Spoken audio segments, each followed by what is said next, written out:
Good evening. I hereby call to order the November 26, 2024 meeting of the Gaithersburg Historic District Commission. For our roll call, please answer present when I call your name. Preservation Planner Kate San Gregorio. Present. Don't see the Deputy Attorney yet. So Director of Planning and Code Administration, Mr. Greg Mann. Present. And I do want to take the time to congratulate you on your very, very impressive promotion. Thank you. Well deserved. And thank you for helping us every month. Thank you. Okay, then next is the commission. Commissioner Rudy Morgan, who is acting vice chairman for tonight. Thank you. Present. Very good. Alternate Commissioner Kathleen Ramirez, who of which is acting as a full commissioner tonight. Present. And myself, Commissioner Chairman Dean Ventola, says present. So we have a quorum. And so next is our preliminary statement, which is as follows. This commission is empowered to meet and act under Article 12 of the City Code of Gaithersburg. The technical qualifications of the staff of this commission and the members of this commission are on file with the City of Gaithersburg, are available on request to any applicant, and are hereby made a part of the legal record of each and every application heard tonight. Each application heard tonight is considered on its own merits, is not to be considered as establishing precedent for any other application. Lastly, any member from the public who wishes to speak on one of tonight's applications will be given 3 minutes to address the HDC from the podium at the reserved time. But we ask that you refrain from speaking out from the audience and that you take any private conversations outside of council chambers. Okay, does anyone on the commission have conflicts of interest for any application being heard tonight? No. No. Okay, very good, thank you. Next, we have one set of minutes needing approval, which is from our October 23rd, 2024 meeting. Does any commissioner have any corrections or additions to the minutes they'd like to see made? No. No. Okay, very good. Then I make a motion to adopt the minutes as written. May I have a second? Second. Okay, all those in favor say aye of agreeing to the minutes being adopted? Aye. Aye. Aye, that's 3-0, passes. Very good, thank you. Next, we have 2 historic area work permit reviews, the first of which is HIST 9962-2024, construction of shed in rear yard at 104 Chestnut Street in the R90 medium density residential zone. May we have introduction from staff, please? 108 Chestnut Street as HIST 9962-2024. It's application for constructing a shed in the rear yard. This application comes before the HDC in accordance with Section 24-9.4 of the City Code. 104 Chestnut Street is a contributing resource to the Chestnut Meem Historic District and is also known as the Martha A. Meem House. The shed will not be visible from Chestnut Street. There is a large tree blocking that side of the yard currently. However, it will be visible from Meem Avenue. And I apologize, I didn't get a photo myself, but this is from Google Street View. It would be seen past the wooden fence at 102 Chestnut Street's yard. You can see the rendering here showing the design of the shed and the site plan, which shows the location. This is a selection from the plans. The materials are listed as fiber cement siding, which is appropriate, asphalt shingles, which is appropriate as they will match the house, and vinyl windows, which are not generally considered historic, but the guidelines do not directly address this material for new outbuildings, so they may be considered acceptable. The applicant has stated that the windows will be 6/6 rather than the shown 2/2, so information should be provided to reflect that. Staff recommends that the Historic District Commission, based on the exhibits submitted, the applicant's testimony, the staff report findings and recommendation, and the accessory buildings, outbuildings section of the Chestnut Meem Historic District Design Guidelines, approve HIST 9962-2024, finding it in compliance with City Code Chapter 24-9.4 of the City Code with one condition, which is that the applicant must provide material information or revised plans for the proposed windows. Okay, thank you. Well, welcome. Please state your name for the record. Thank you very much. Good evening, Commissioners. My name is Phil Wessel. I'm here on behalf of the applicant who's with me tonight, Amy Lopez, of one of the property owners at 104 Chestnut.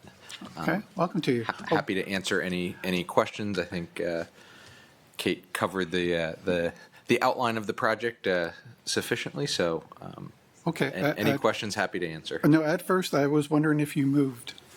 No, I'm, I was like, that's not Phil's house, but it is next door, right? it is next door, yeah. Very We're just good. lucky to live next door to Phil. Well, that's wonderful. I bet you that's true. Very good.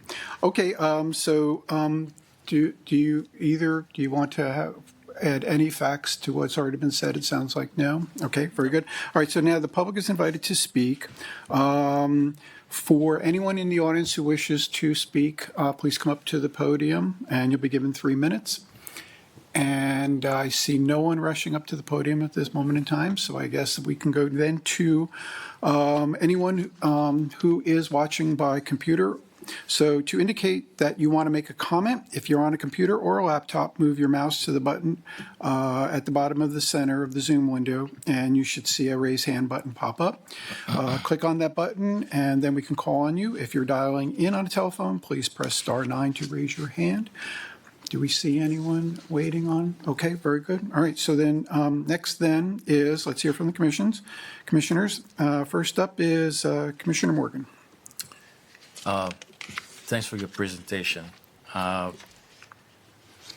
It's a lot of information for a shed presented. I appreciate that. It's a lot of information. The Havana window, is that what you're referring to? You need more information, material information, revised plan? Right now, they're Yeah. showing 2/2s, they're Yeah. proposing 6/6s. Yeah. So I believe that they, I'm sorry, there- Yeah, she's looking for a drawing. a that's- drawing, yeah. Right. Yeah, and I think that's the only thing I will comment on. The absent of the revised plan for the windows. But everything looks good Yep. from And what I see on the plan. just to be clear, I think what we had discussed is once we get the shed built, I'll submit back to the city the cut sheets for the products used so that there's a record of what was done, unless we're looking for an updated set of drawings. I mean, I can certainly do that if that's required. Okay, can you come back to the front photo, put the. Yeah, put- the plan, yeah. Yeah. I'm so sorry, of the house itself. Okay, so those are 2/2s. The 2/2s. Right, yeah. so that was my only thought. Yeah. So they do match the house. But I think everything looks good. I do think the issue with 2/2 versus 6/6, the 6/6 is a more standard available, Yeah. window for an outbuilding. We're looking to Yeah. not order custom windows. So that was what was driving the change to a 6/6 from what was originally shown in the plans, just based on what was readily available as a stock product. But you agree to provide that information Yeah, once you. Absolutely. And the condition is written that way. It does say they provide material information Yeah. or revised plans. Yeah. So Yeah. it's an either or. Yeah, and then based on the recommendation, if you agree, that would suffice. Well, they're saying that they want to change from the 2/2s to To 6/6s. 6/6. So it's not going to be reflective of the house. But I mean, So if that matters to you, that's part of your vote. If yeah, it doesn't matter exactly, to you, it's not an exactly. issue. But you did mention that doesn't have to meet the historical requirement, right? Yes, generally, Okay. new construction and outbuildings are given a bit more leeway. Yeah. It is true that 2/2 windows would match the house more Yeah. closely. However, it's, pretty far back in the rear yard, would differentiate it slightly. I don't think it would be a I mean, it would considerable just difference. help to have continuity, to match the house. Mm-hmm. I mean, we're just talking about windows. Yeah, I mean, If it- to be frank, Yeah. to match the 2/2 windows Mm-hmm. for this outbuilding that's, 60, 70, 80 feet back would probably double or possibly triple the right. cost of The of cost of each the window window. because you'd have to custom order them. They're not an off-the-shelf Yeah, product. So, okay. I mean, All right. The idea is heating is not visible to the street. I think I will let that go.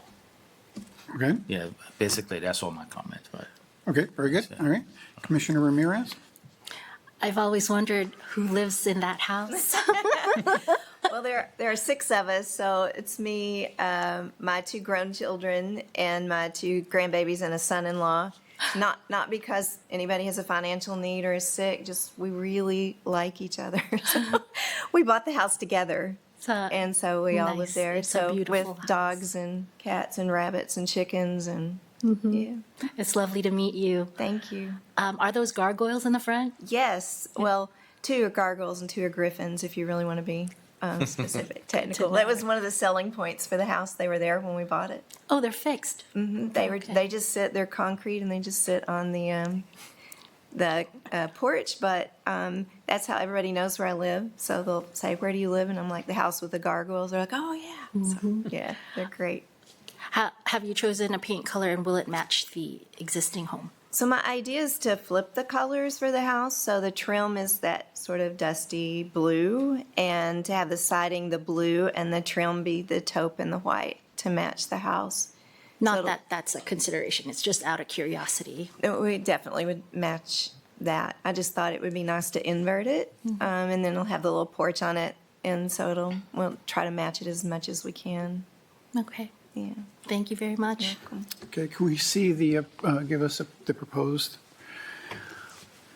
My thoughts are, and I think we're going to be outvoted, and I'm kind of happy about that, I guess.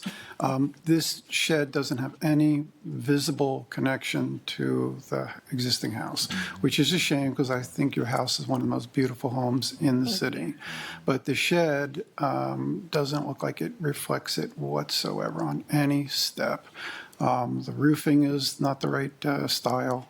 The windows won't be the same style, and now the paint color won't be the same style. Generally, I would not believe that this should be approved as shown, but I think for your sake, I'll be outvoted. So anyway, that's all I have to say on that. So Commissioners Open Forum, do you guys want to have anything further than when we vote? Nope. No? No. Okay, all right. So can somebody make a motion to approve or deny this application with or without amendments? Okay, we're just a matter of reading this off. Okay. I move that the Historic District Commission, based on the exhibit submitted, the applicant testimony, the staff report findings, and recommendation, and the accessory building, outbuildings sections of the Chestnut Main Historic District Design Guidelines, approve Historic 9962-2024, finding it in compliance with 24-9.4 of the City of Code with one condition. The applicant must provide material information and revised plans for the proposed windows. Okay. And would you like to see any other amendment? No, Okay, all right. So then that's a motion. Do we have a second? I second. Very good, thank you. All right, so all those in favor of approving the motion as specified, please say aye. Aye. Aye, and I will abstain, so it passes 2-0 to 1. Congratulations to you. Thank you. Thank you very much. It's nice to meet you all. Okay. Okay.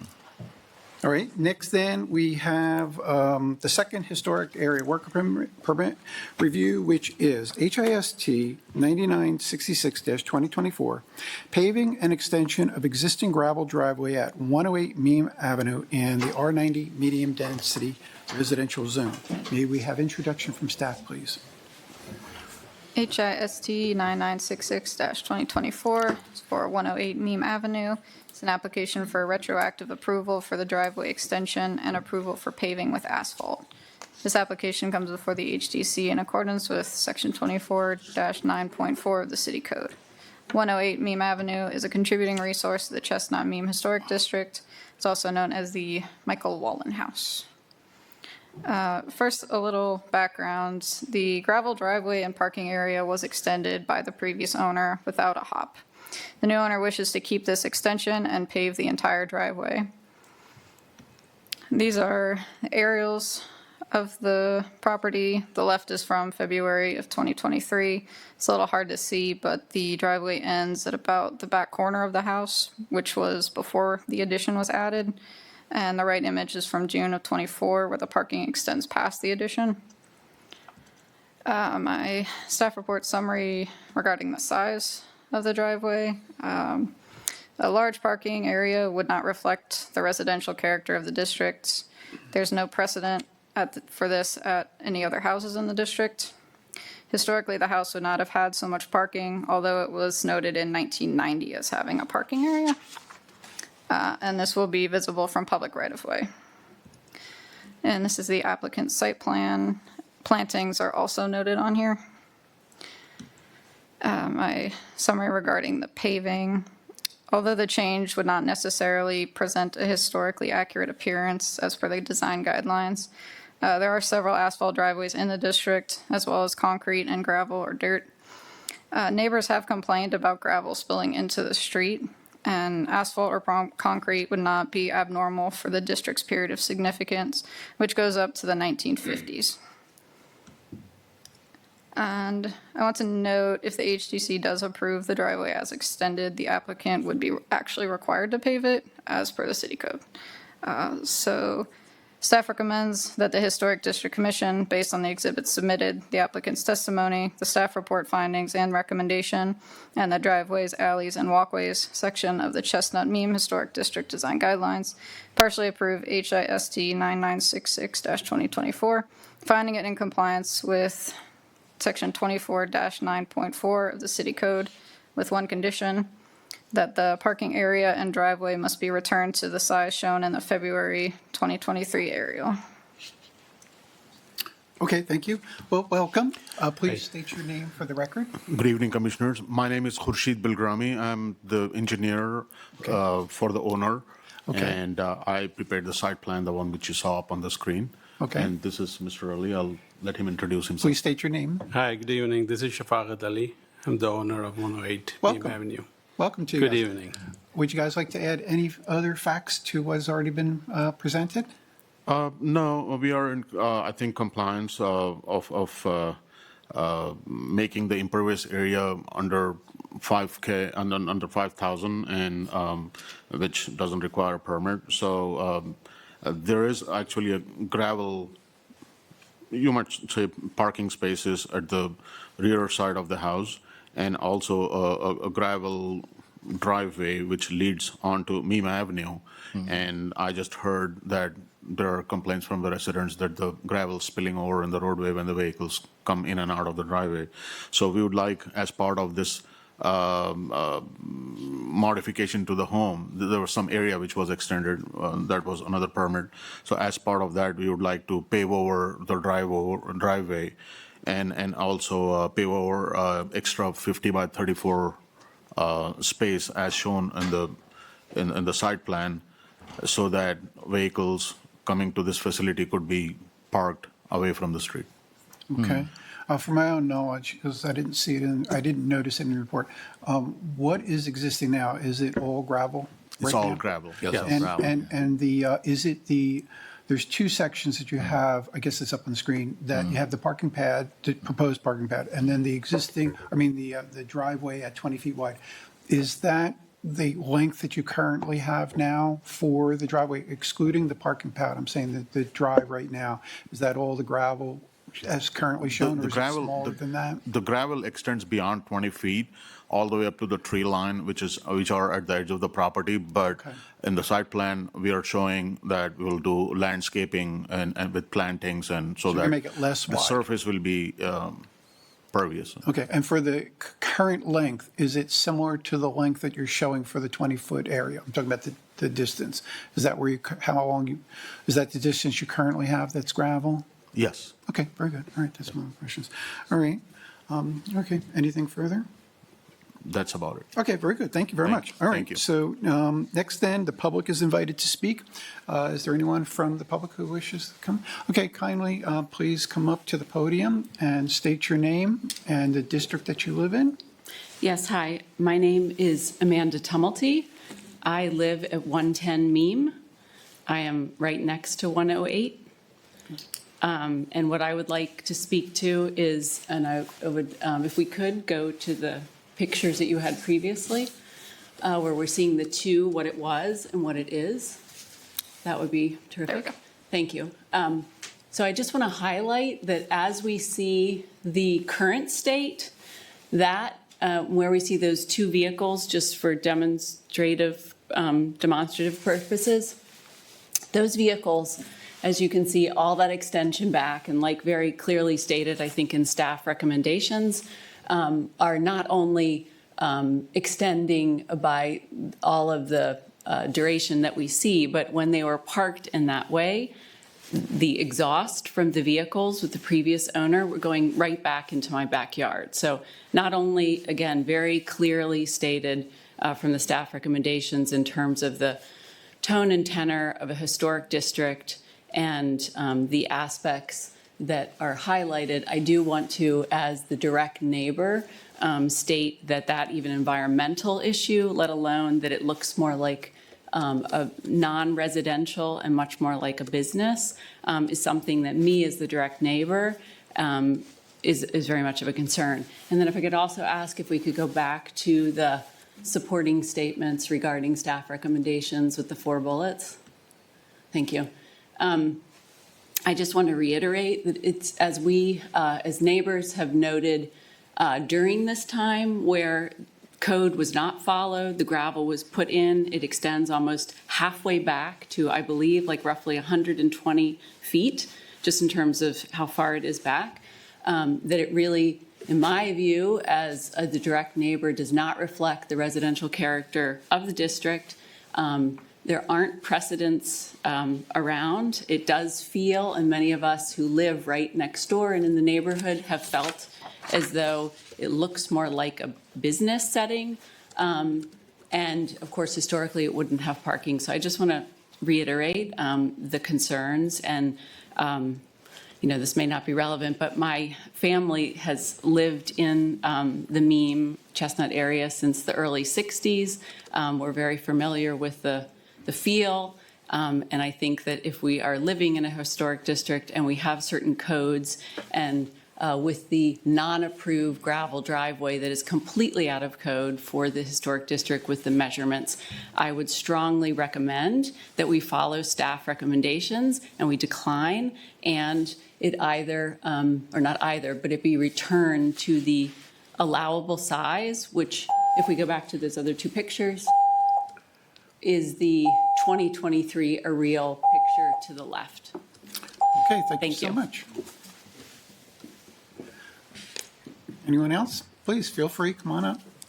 I'm Greg Hold on, Zetz. hold on, hold on. Please state your name and your district for the record. I'm Greg Zetz. I live right across the street on Meem Avenue, 113 Meem. I guess my question is, what are the intentions of the owner for this property? Because rumor has it that there is a rumor out there that this is going to be a senior center. So I would like to just get that out in the open. It might be premature, but just a dialogue about that.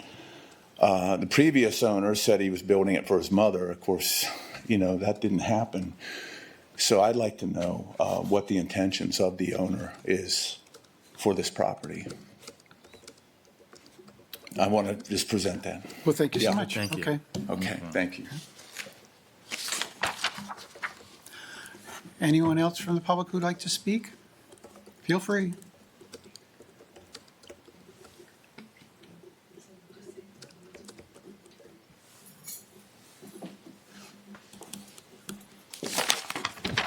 Hello. Please state your name and your district for the record. Hi, my name is Margie Zetz. I'm the wife of Greg Zetz at 113 Meem Avenue. And I just want to also put my support behind going back to the original, if it's got to be paved, understandably, but it wouldn't go the length of the property. So I just wanted to say that for the record, if I may. Okay, well, thank you so much. Thank you. All right. Anyone else? No? Okay, very good. All right. So next then, let's hear from anyone perhaps who is on their computer. To indicate that you want to make a comment, if you're on a computer or laptop, move your mouse to the bottom center of the Zoom window, and you should see a raise hand button pop up. Click on that button, and then you can call. Then we can call on you. If you're dialing in on a telephone, please press *9 to raise your hand. So do we see anyone yet? No? Okay, very good. All right. So next then is from the commissioners. Commissioner Morgan, you're up first. Okay. I have a question on the two images. And I can't remember your name. Lady just spoke that she wants the entire house to go back to the original. The one on the left is the original, right? On the left. Yes. Yes.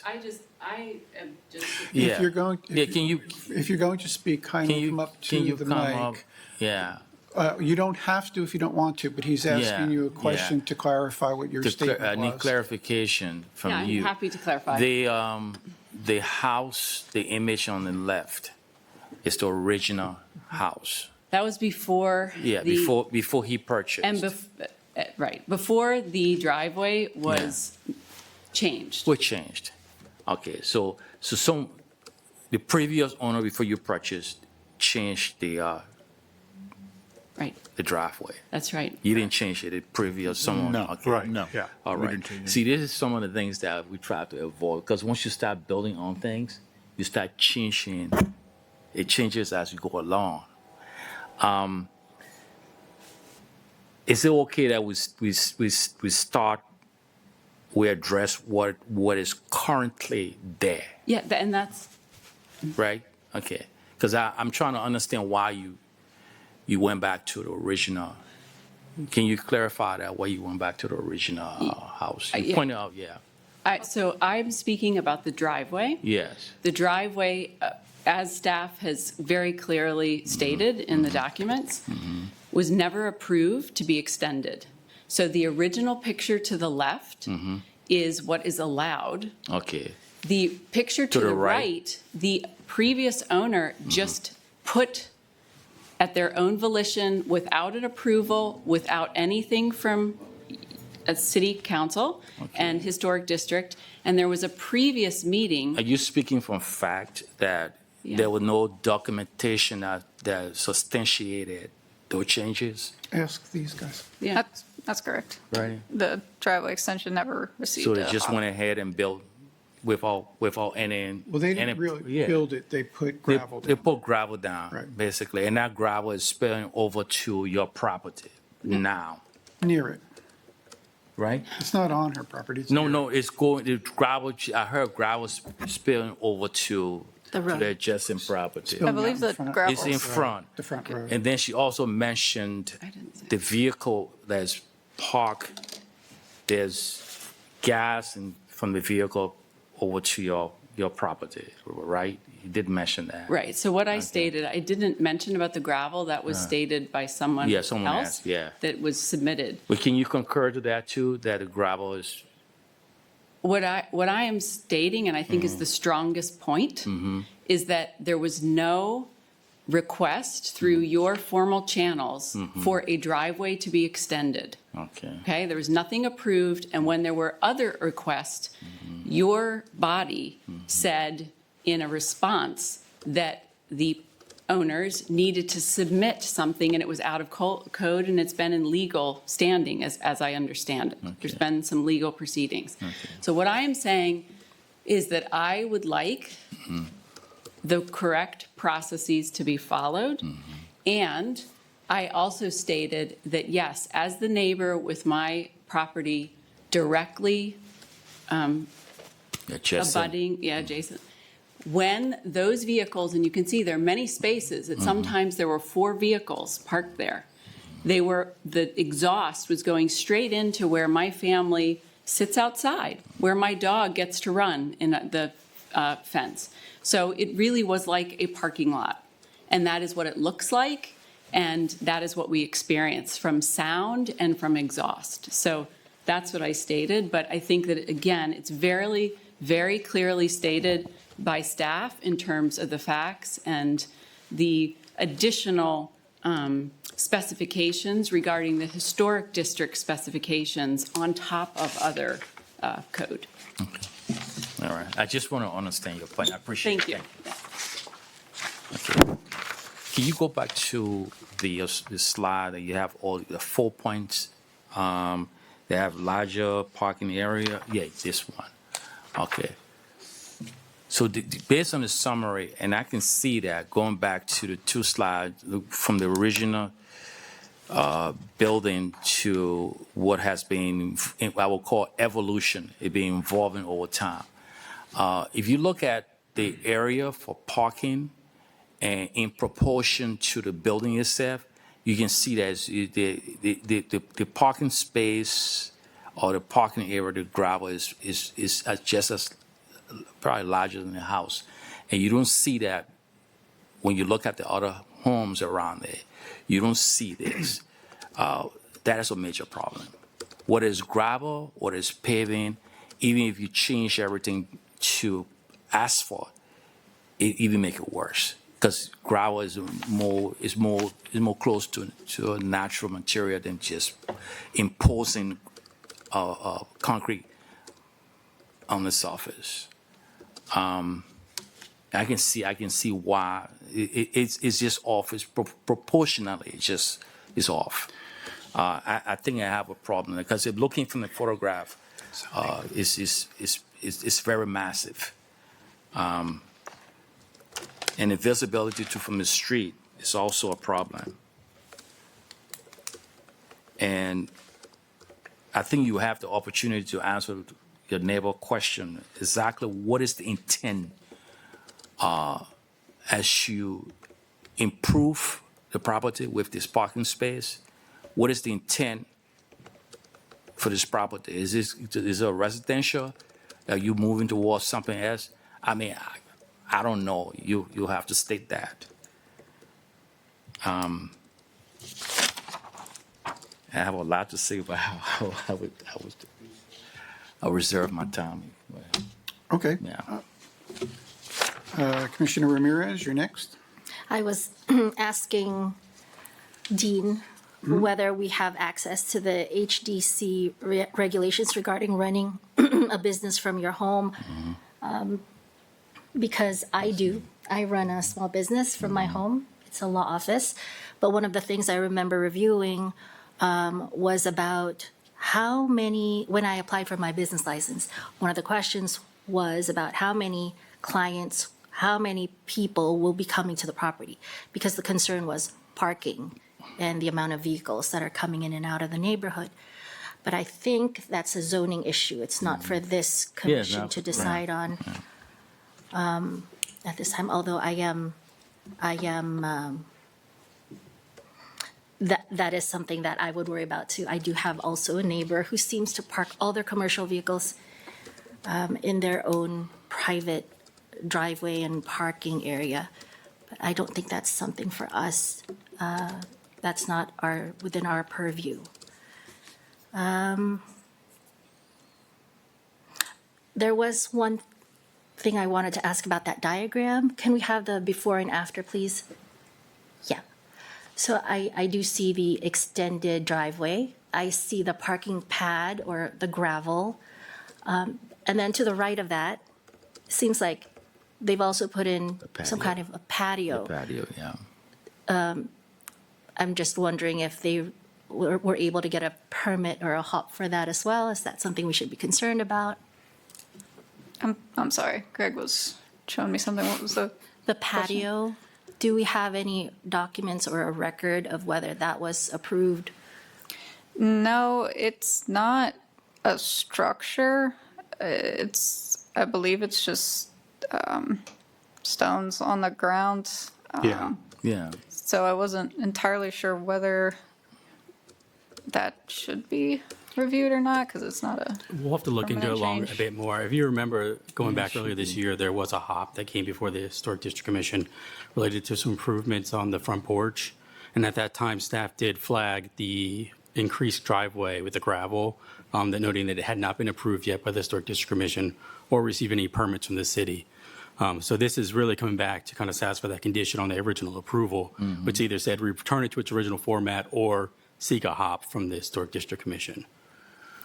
Would that patio need to The come? patio, I'd have to look into a little bit more. I'm not familiar if it received that approval at some later date or not. Would it not have to come before, would it not have to have a hop? It would require a hop, correct? Okay, and it does not have one, you're saying? I'm not sure. I'd have to look into that. Okay, then I guess my only question is why isn't it part of this hop? If This the- hop is only focused on the extension of the driveway with the Right, gravel. Right, but why wouldn't that be part of this same thing if that's not have been approved? This is what was requested by the applicant. Okay, so that's not being, that's going to be tabled, it's not going to be heard tonight, but I we've guess you got it. guys will And again, it may have follow up already on received that. approval. We need to look into it a little bit further to determine if it did or Okay. did not. Okay, all right. Dean, we've got a comment. Generally, we only hear 3 minutes per the public, and so we really don't have, It's just a question. we really don't entertain questions. We're really here to see facts. However, please just come up and ask your question, but we do not really, it's not a conversation. We're here to obtain Yeah, the facts. question, thank you, I appreciate it. The question is regarding the, I don't know the terminology of. Patio? No, I'm not concerned about the patio. It does appear to be just on top of the ground. I'm asking the question regarding the mathematical dimensions for what is allowed in the historic district for You don't the have to worry about driveway. that. I'm going to ask that. Oh, great, because I think that needs to be in the conversation. Yeah. Thank you. That's on my agenda. Thank you very much. Okay. So the reason I asked about the patio is because we wanted to lay brick. And I was told I would need a hop for that because any excavation and laying of these materials would require such an Well, Greg application. already said that that's not been presented, and it's not going to be, we were not going to review it tonight, but Yeah. they'll pursue that violation. Yeah. But that's separate from tonight. So we don't even need to consider that whatsoever, because that's not on our, not being requested tonight. Okay. I have nothing further. Nothing further. Okay. Thank you. Can I ask one? By all means, please. Okay, the condition, the one condition presented here, the parking area and driveway must be returned to the size shown in the February 2023. What is that? Which one is the February 2023? On the left there. Okay, all right, that's what I thought. Okay, all right. Thank you. Okay. So that's staff recommendations to put it back to the size it was. Okay. All right. May I ask a follow-up? Yes, by all means. That means it only goes as far back as the original home, and there will be nothing beside the extension. Yeah. Well, it does look like it goes further back from the original. A little bit, home, yeah. Maybe in 10 feet or 10 so. feet, yeah, But yeah. the issue is that's been established as the former, whatever the distance is. And then maybe they can put some tree line that separate and create a buffer when you're dealing with gas and the exhaust from going over to your property. That's something that would be it's just a recommendation, not something that we ask them to do. Okay, I'm done. Okay, and yourself? Anything further? Nothing Okay. further. Thanks. Next and last, but the major question is, what is the size of the parking allowed in this residential zone? Square footage wise, I guess, or percentage. I don't know how the city defines it. I thought actually it was percentage of coverage. And to be honest with you, I thought from previous projects that came before us, it was a very large percentage. So I don't care whether it's small or large, my only concern is what is allowed. Yeah, I think I went into it in the staff report. Yeah, I thought, Let me try to pull it I up thought you here. said under this particular zone, it was 70% coverage, which is 70%. high, but Yes, Yeah, that's 70% high, yeah. coverage is, okay, let that's me the ask. zoning allowed, yes, 70% coverage of a hard surface of the lot. The lot. of the lot, I yes. think that's what you meant, Kate. So that's Impervious house and parking? Or is that just parking? It's cumulative, right? House So and the parking, I way would assume. this has all changed recently with the zoning code update that we went through recently. So in all of our residential zones, we added both an impervious lot coverage requirement and a lot coverage requirement. The impervious lot coverage includes patios, porches, driveways, as well as the buildings and outbuildings.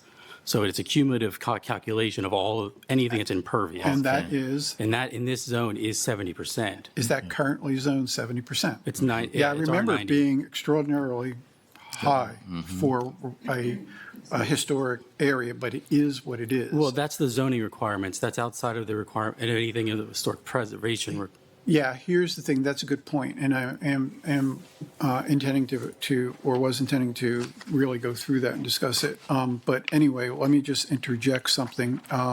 For the record, Deputy City Attorney Frank Johnson, present? Yes. Very good, thank you. And then we do need your help on this. That is, we are not here for zoning. So we can't really address a potential use for this property. Right now, if it is residential, I don't know offhand how much is allowed for commercial use in a residential zone. It's really not our purview. If 5% of the site is allowed, that's up to the city. If it's 100% is allowed, it's up to the city. It's really not our issue. And then also for a future issue, it's not our issue. We're really here to just address the historic nature of the building and the property. And so in my mind, does the large driveway, if it is allowed, and I'm not saying it is, it may not be, if the driveway is allowed by zoning, do we find it to be in conflict with the historic nature of the property and the building? That's a big issue for me. That is for us to decide upon. I would think, however, from street frontage,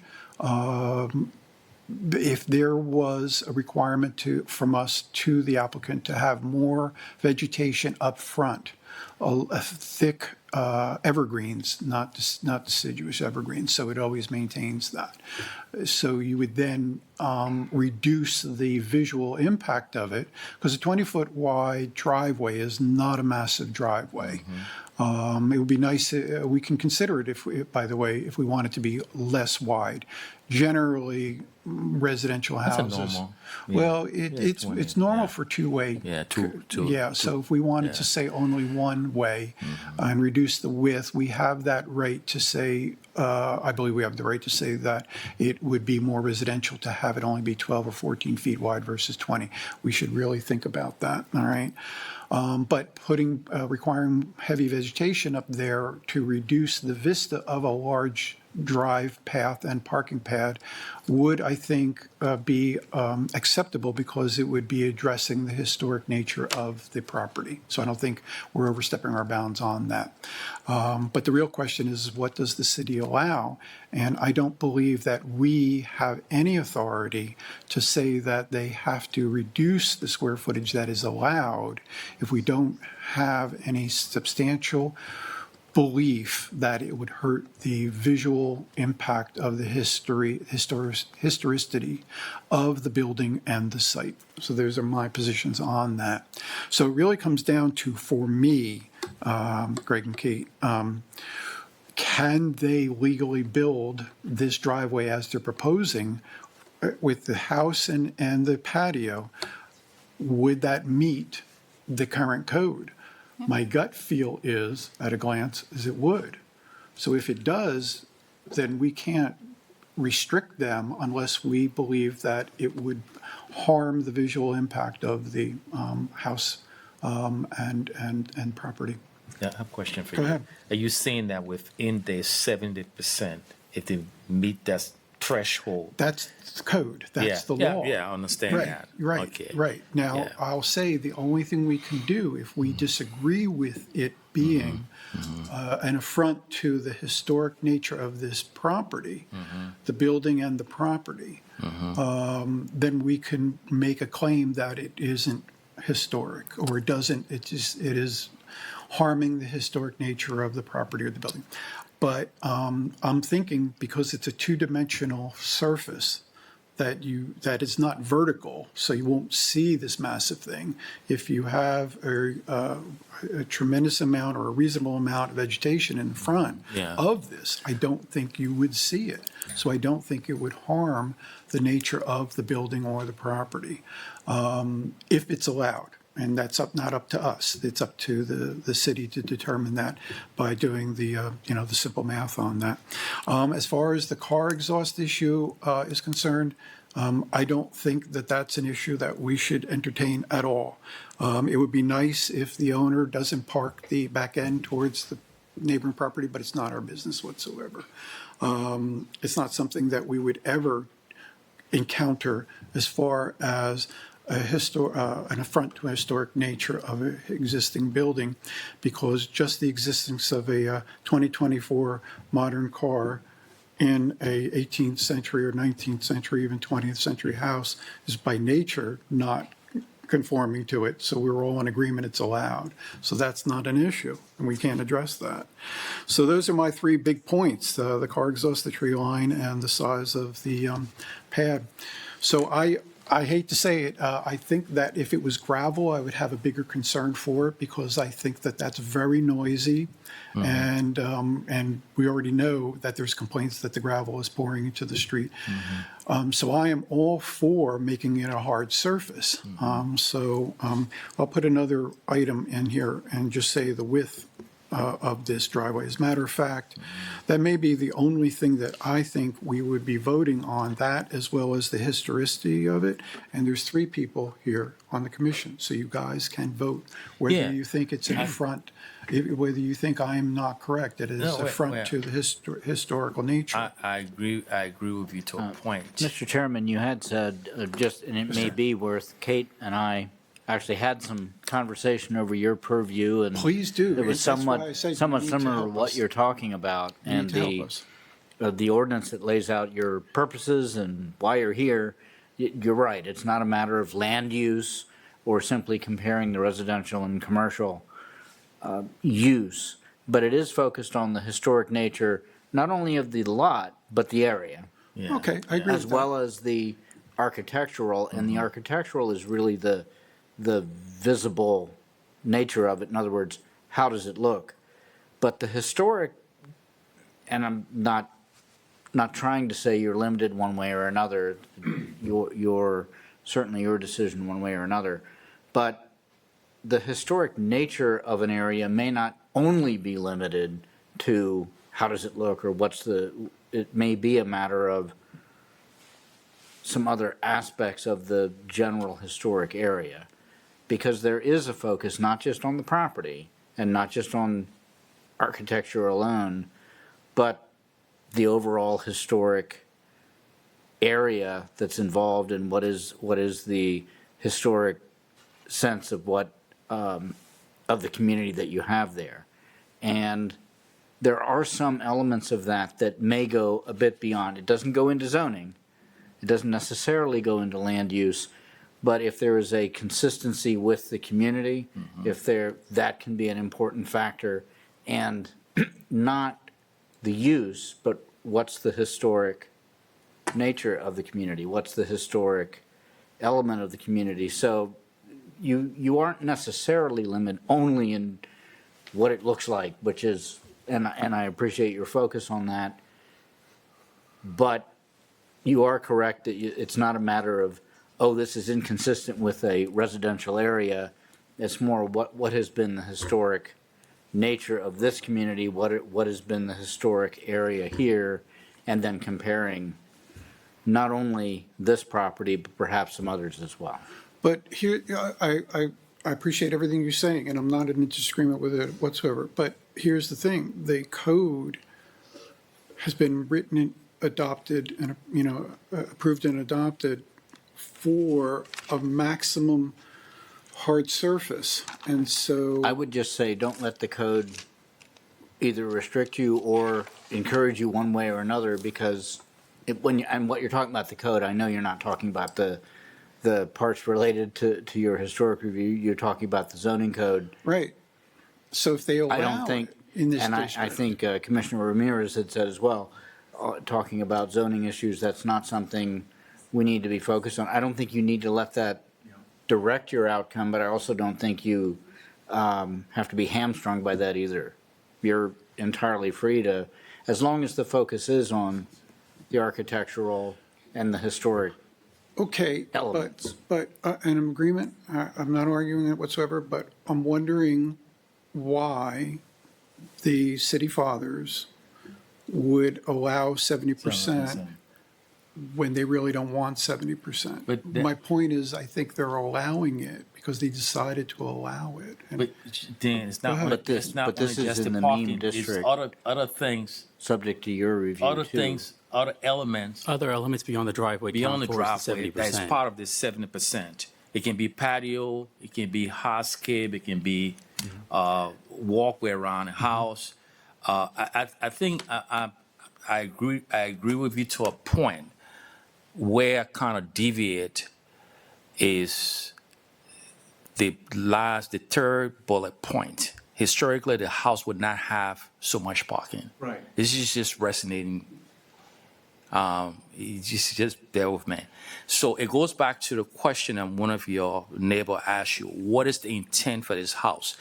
Once you build this hard surface asphalt in this footprint, what are you using it for?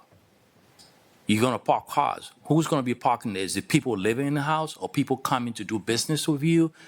Are they coming to do business there? Are they gonna leave at some point? Because once you have that footprint, you're providing space for people to accommodate vehicles. And if you look at the historical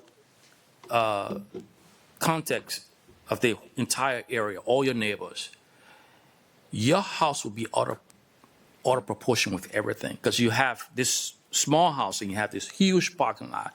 And if you look at all the other residential, they have, it takes you outside of identification with that area.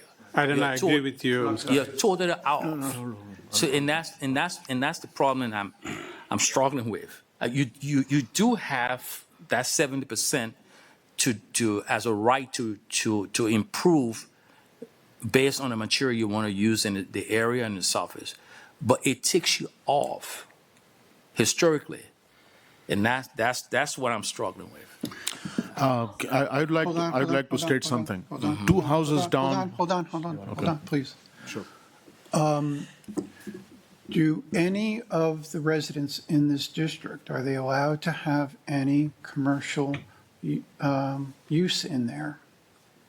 It is a residential zone. There are certain uses allowed a special exception, which would require usually approval through the Board of Appeals, like care homes, for example.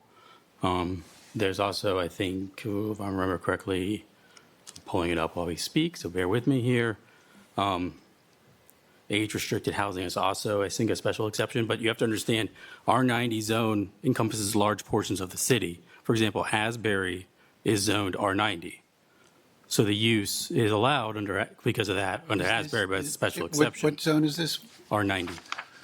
So they're allowing all of that. Well, and Mr. Chair, as you had said earlier, the land use alone, and as Commissioner Ramirez had also touched on, the land use alone wouldn't even be a historic issue if, however, there was a change made to the lot in order to, let's say it was to address this commercial use. Maybe it was to create more parking or make a change to the driveway. Then, as tonight, it would be before you. And then the issue wouldn't be, is this okay for zoning? Is this allowed? The issue would be, okay, the change you want to make, how does that fit within the historic Okay, nature of this all helps your me. house and your community? Okay. And how does this fit architecturally as well, which is the Right. vision we were And talking again, about? Just to clarify, the R90 zone is a residential zone. Right, It's I know. intended to be single-family But it allows a residential. lot of commercial, right. All right, so here's my question to you. Currently, as this house sits, is it allowed to have any commercial use in it?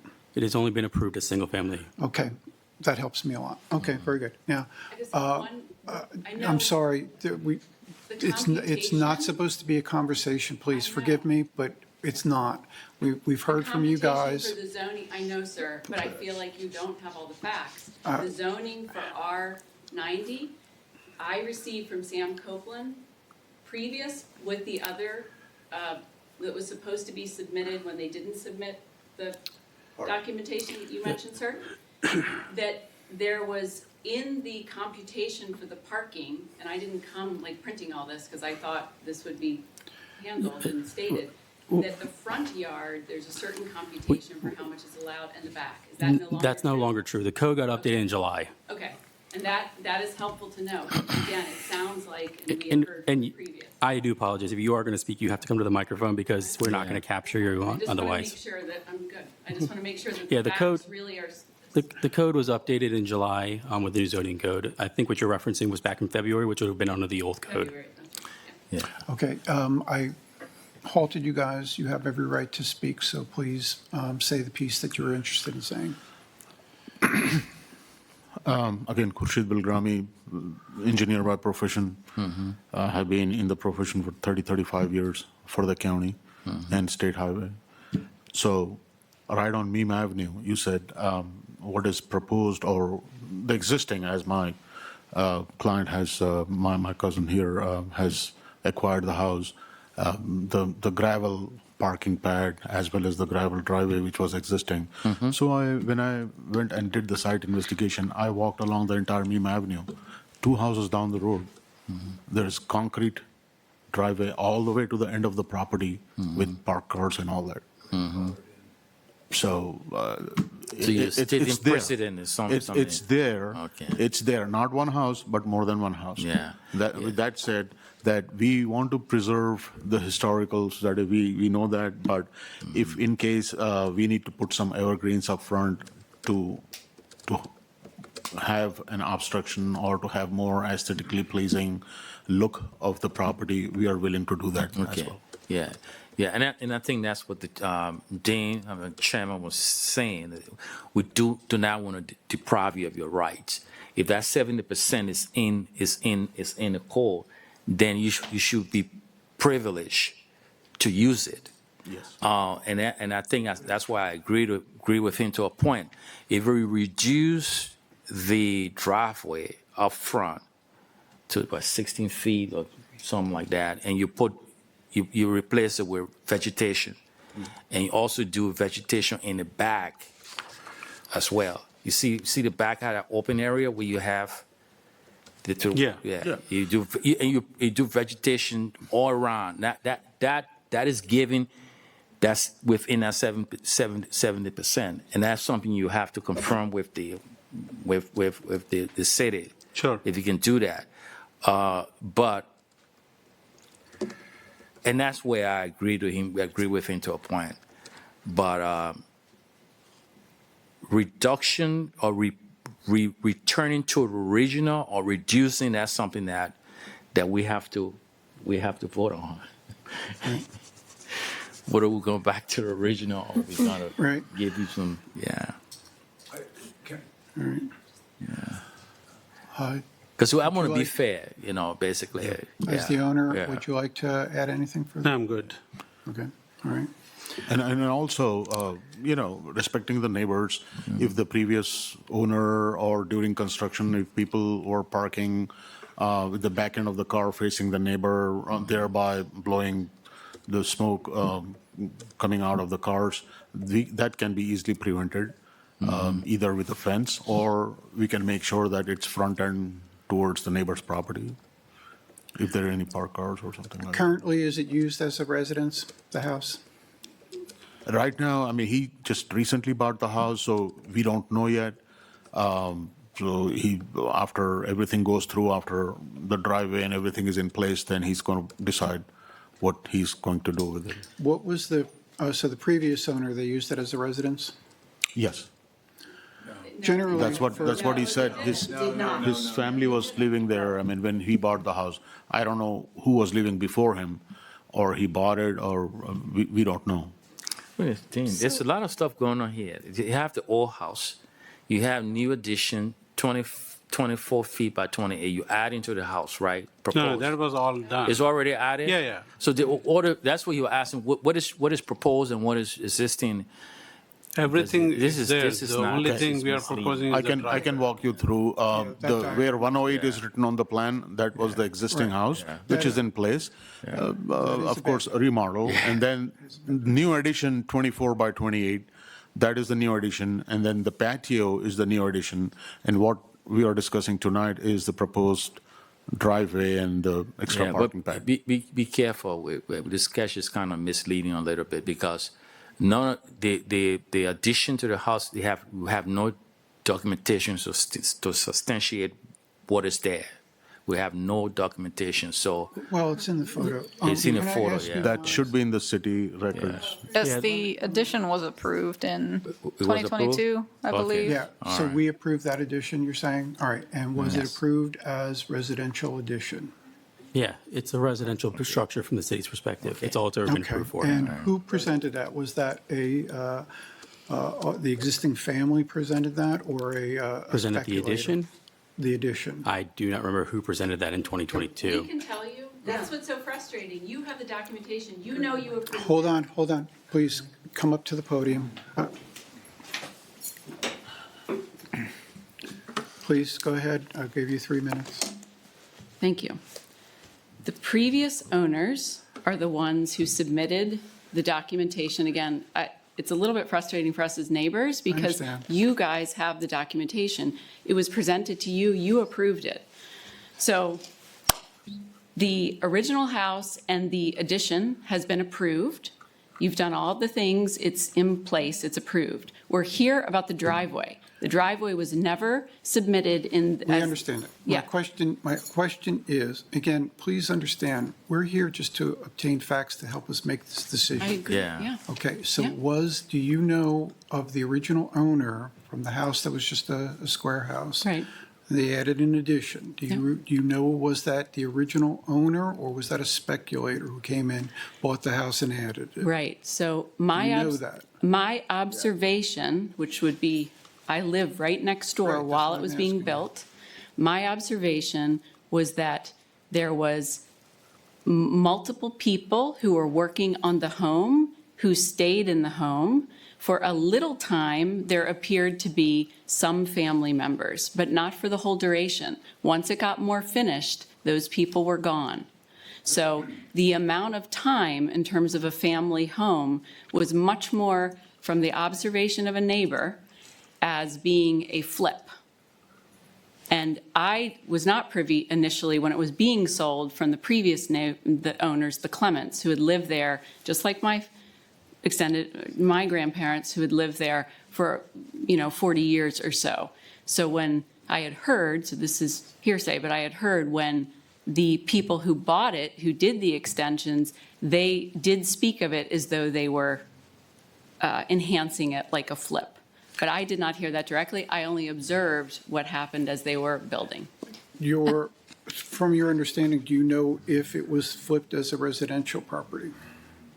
Like, So- were they, I can provide some information. I mean, you We can pulled- look We at pulled that. some information here real Yeah. quick. So Yeah. 2022 was when the house addition was built. It was by the same homeowner at the time, or the Good. same applicant that Okay. did the front porch addition, and also that put the gravel down Okay. without Yeah, the the city's whole- approval. okay. so Exactly, it the was whole a- thing, It was exactly. residential within a residential addition. Okay, that helps. Yeah. Okay. But the way in which it was being inhabited, and then they Right, left once but- it was done. But if it was, I'm wondering if we reviewed and approved a residential addition, which it sounds like we did. Yes, you did, Okay, yes. all right, Yeah, very good. thank you. Thank you. Okay, all right, okay. So do you have anything further to add for us to help understand anything further on this? That is, it appears that it's staff's recommendation not to allow the new pad. Is that correct? We believe the expansion of the driveway that was done without the city's approval is not in kind with the surrounding neighborhood and the community. As well as the length of the 20-foot wide area? The width of the driveway, or No, how the far length. back it extends? The 20-foot width is a separate issue. I'm talking about the length. Yeah, the Is length we that- believe is not in character with the historic district as its Okay. establishment as All a right. residential area. Okay, all right. All right, so, that closes all investigations. So now, the commission just needs to define what our goals are to vote on. I would believe, and this is a conversation with the three of us, you guys chime in and say what we should and should not do. The size of the pad is one thing. The size of the, we can also say size and existence, potential existence of it. I'll say the driveway width, driveway length, and whether it is to be impervious, that is, I should say asphalt or not. Okay. And then lastly is vegetation up front.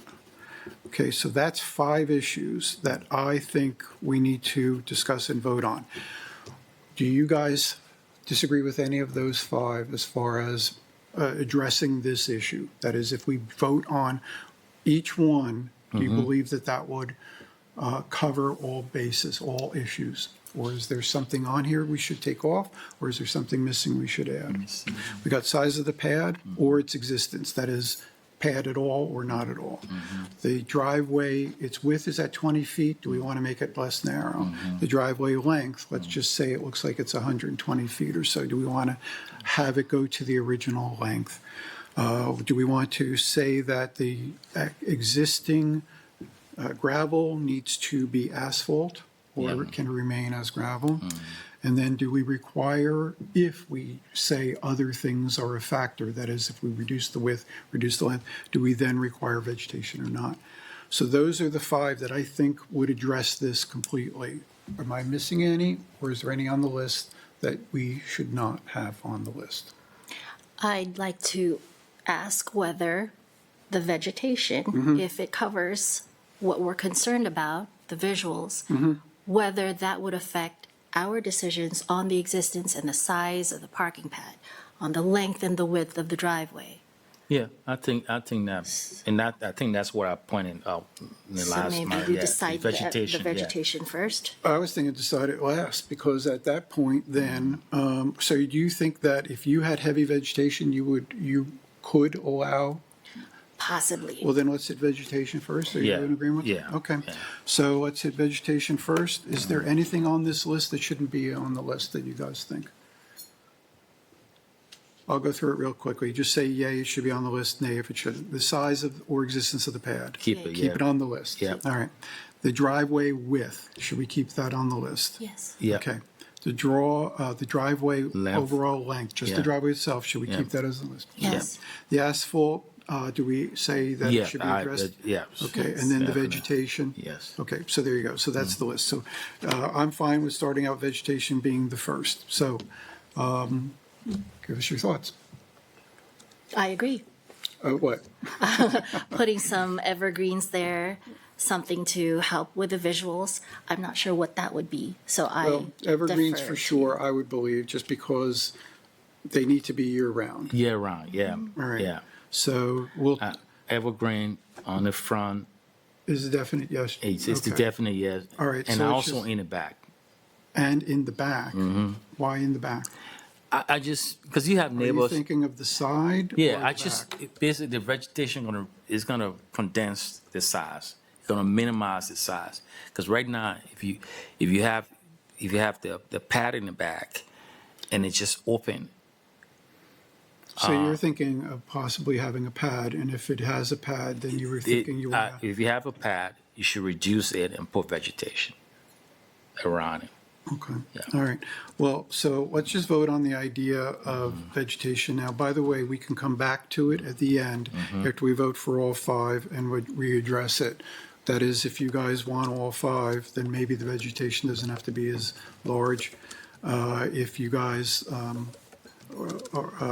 allow all five, then perhaps the vegetation has to be larger. All right, so let's just vote on the vegetation, the idea of vegetation. All those in favor of saying that needs to have vegetation up front at least. Let's just say vegetation. Do I hear, support the idea of requiring it, nay if you support. don't? Aye. All right, so I'll say 3-0 because my vote is aye as well. All right, not in any other order, but next is asphalt versus allowing it to remain as gravel. I'll say asphalt. Okay, Asphalt. all right, so that's 3-0. I agree, it should be asphalt. All right, so let's hit next then is the driveway width. Right now it's being proposed at 20 feet width. Now that is wide enough for two cars, one coming in, one coming out. So do you guys think that to be a little bit more residential, we should reduce it to maybe 14 feet wide or 16 or 18 or 20? What do you guys think? Nay. Nay, keep it as 20, okay? Your vote, Reduction. and what would you suggest? I want to reduce and put more trees. I want to make it more residential. What is the width? 16 feet. Okay, 16 feet, all right. So right now, we have 20 feet, we have 16 feet, and there is a possibility of 14. So let me have your thoughts on, would you be willing to say 16, or do you think 20 is just fine? Here's my thinking. If you remove the parking pad, they will still continue to park back there, even without gravel, even without asphalt. They may continue to park back there. And if they don't, they will be relegated to parking beside the house or near the front. Then you'll need the 20 feet for them to park unless you want them to clog up the streets. They will start parking on the street. So your thoughts are, if you keep it at 20, there's less likely of them parking in the back. Yeah. Okay, all right. I think that's a good thought. What are your thoughts on that? 16. 16, okay, so we have, I'll say,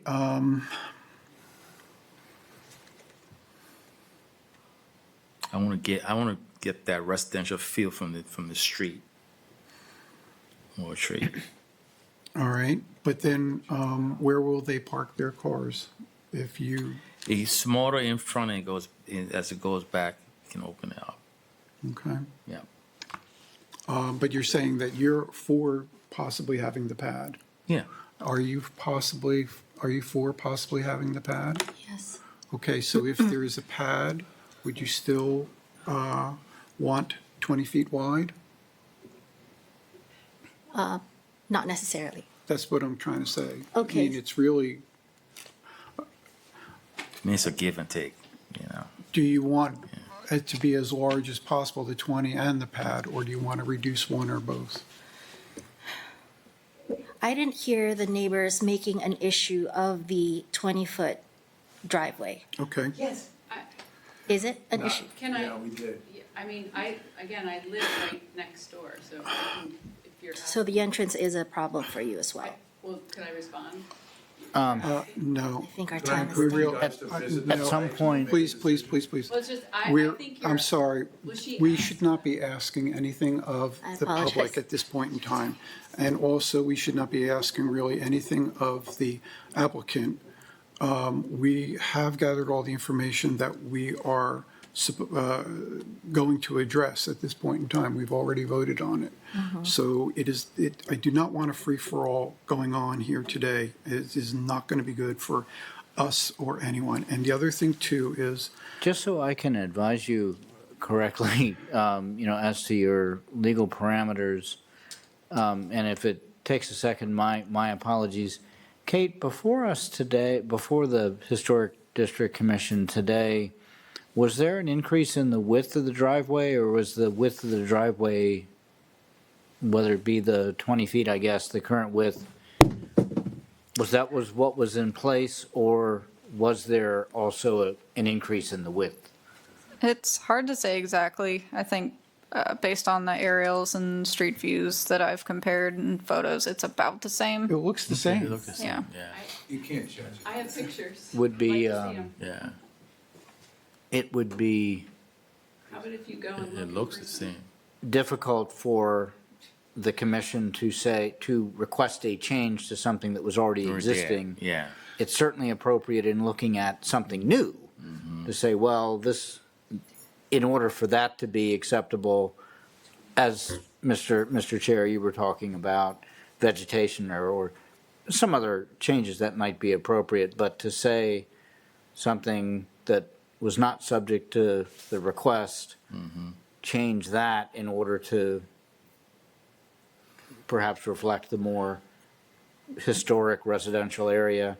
The problem would be, was that part of the permit request or not? If it was already there, I'm just saying that that may be a bit of a barrier for you to Well, if you look at dive the two into. photos, though, if you Yeah. look at the two photos, if you look at the right-hand side, the vegetation is in the summer months, so you can see how wide it is. And that is the limitation. And you can see the same bare trees, they're same trees, but they're bare on the left. You can see the limitation is identical in both photos, just one happens to have leaves on it, the other doesn't. So I think the width is there. And it's more than 16 in feet. February. Yeah. So the width is, was there. They don't have would be a the limit approval yet on the width, though. That's just it. There was just gravel. It's not approved yet. So we can change it if we so desire. So the less wide it is, the more residential it is, I would believe. Less commercial, potentially commercial. That's one of the reasons I was thinking maybe making it a single lane instead of potentially a double lane. But if you, Commissioner Ramirez, are interested in allowing the pad, then I would think that reducing the width of that drive to 14 feet would be a much more residential feel from the street front, and also have the ability to perhaps reduce it to be from commercial use, just because 20 feet is very wide. You get trucks down there. Well, then I reconsider. I agree with the 14 feet. Okay, how about you? Are you okay Yeah, with I'm okay with- 14, I'm or all- do you I'm- think you I'm- want still 16? Or are you thinking you may allow the pad? I mean, a lot of it, yeah. Okay, well, based on that, I feel strong that the width of the drive should then therefore be reduced. Yeah. Okay, so I'm going to take a vote on that right now. The driveway width is currently proposed at 20 feet. I believe that we should make it no more than 14 feet wide, at least until they go to zoning and get it rezoned or approved. That's not before us tonight. No. But so, let me say, let's go to 14 feet. 14 with the pad in the, yeah. Yeah, well, let's take it one at a time, though, but assuming the pad, you guys may allow it.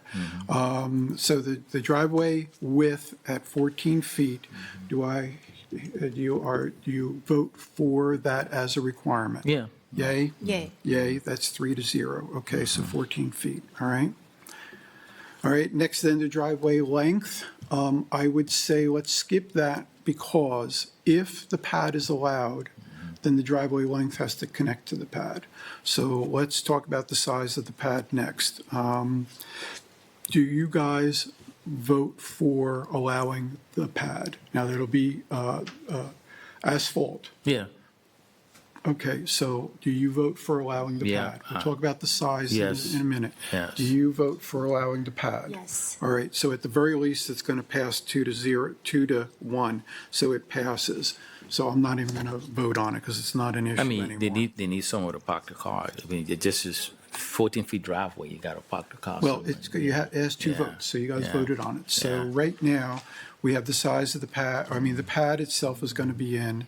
The driveway width is going to be reduced to, allowed to be no more than 14 feet wide. It's going to be asphalt, and we are going to come back to vegetation, but we said it needs vegetation, at least up front. All right, so now for the size of the pad, it's kind of like the same issue. What size do you guys feel you will allow? Right now, it's being proposed at 50 feet by 34 feet. I think that's too much. I mean, I'm still considering this is a residential. So based on that, the pad should be sufficient for 2 vehicles. For 2 vehicles? Yep. Well, that's only like 18 feet by 20 feet. Yeah, you need a plus the drive. You need a driveway out. Right. I'm being considerate. All right, well, give us a Yeah. number then. Right now, it's 50 by 34. The 34 is the width, the 50 is the depth. That's 50 is too much. Well, I mean, give us a number. for Give us a number. for 2 vehicles, let's see, 25 by 25. 25 by 25, Yeah, all that's right. 2 vehicles. And what, Commissioner Ramirez, what do you suggest? We voted 2-2, and I didn't really need to vote. So the pad is in. What is the maximum size do you wish it to be? I don't believe that a single family should be limited To in 2 the vehicles. number of vehicles, to 2 vehicles, because if you have a teen, you accumulate more cars. If you have a relative staying for an extended period, yeah. So I'm not comfortable changing the size, Okay, what size would you like to see? 50 by 34. All right, 50 by 34, all right. All right. Please, no more talking, from the audience, please. I'm asking you politely, please don't. I truly do not want a free-for-all on this. Also, I do value your input, but you're a single entity. You're just one neighbor, and there's other neighbors involved. So we have to, okay, but she didn't speak. So what I'm saying is that I give you the weight that it deserves.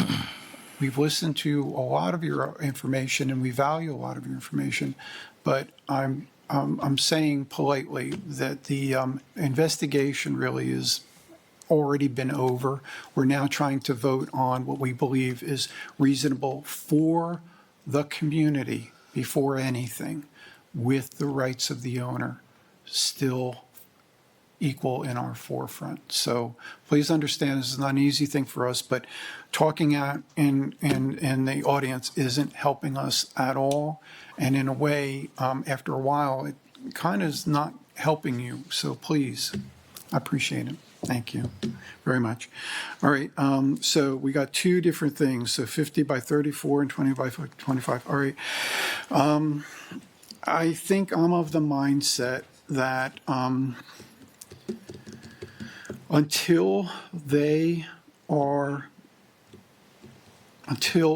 say if they ever go in for commercial use, then they can only have residential use there. And I think a parking pad that looks like it's about 120 feet back from the front road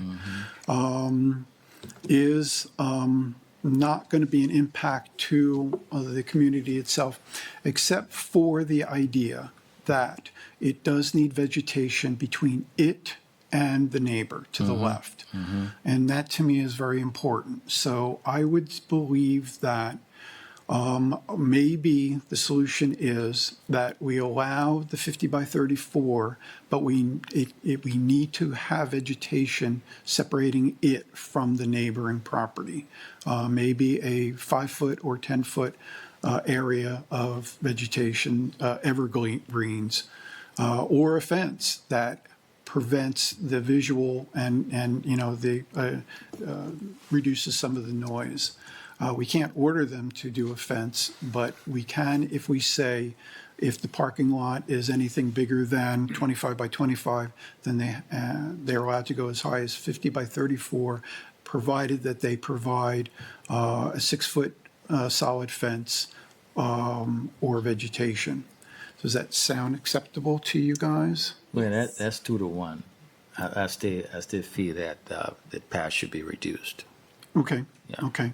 But if it was 50 by 34, would you find it acceptable to have the requirement that 25 by 25 is recommended, but they're allowed to do 50 by 34, provided that they have a solid Vegetation. fence or vegetation. Set it back 5 feet from the property line and have vegetation, evergreens along that line. So we give the owner the option. I would accept if you have an L shape, you have evergreen. Well, you're still going for the back? Yeah. I'm not worried about that. I'm Do trying you to. have any concern from the back to have vegetation on any of the back parts of the parking lot? No. Right, so that's 2-1, so maybe we can not Yeah. worry about that. Okay. All right.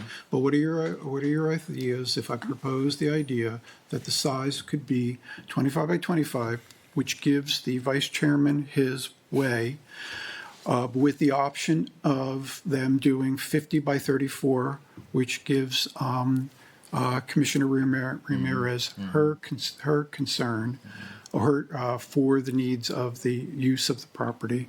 But then it will have to be one of two things: a solid fence the whole way, so it does not, it helps deaden the noise and the visual to the Okay, neighbor. I agree with that. Or, evergreens, set it back 5 feet. It can be a combination of evergreens. vegetation and fence. Just to note, Yes. for fencing in the Chestnut Meem district, they're not allowed to be in the front yard, and Right, in the not rear front. yard, there We're is talking about the back. We're talking about the side. I The just, side. I just wanted to Yeah. read the whole thing just to make sure that we're Okay, on the so same what about the page. side?